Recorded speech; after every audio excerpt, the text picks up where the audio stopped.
హ్యాపీగానే ఉంటాను కదా. Ready 1 2 3 action. చెల్లె నేను ఉండడం వల్ల నీకు వచ్చిన కష్టం ఏమున్నది? హ్యాపీగానే ఉన్నావు కదా.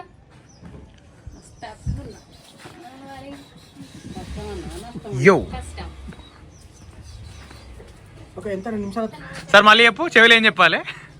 ఎందుకు ఎక్కువ ఎత్తానా చెల్లె? తర్వాత నువ్వు కూడా వచ్చేది ఆ ఇంటికే కదా. కమాన్ కమాన్ రైట్. ఇప్పుడు మెల్ల గుసగుసలు స్టార్ట్.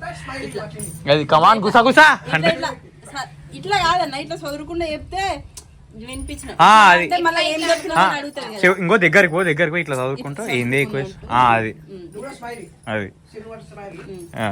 రెడీ 1 రెడీ 1 అరే నువ్వు చెయ్యి పెడతారా? పడతాందా? Okay okay ready 1 2 3 action. ఎందుకు చెల్లె ఎక్కువ మాట్లాడు? ఆగిపోయింది. షర్ట్ వన్ మోర్ అది 2 సార్లు. నువ్వు కూడా వచ్చేది ఆ ఇంటికి కదా. నా తర్వాత నువ్వు కూడా వచ్చేది ఆ ఇంటికే. రెడీ 1 2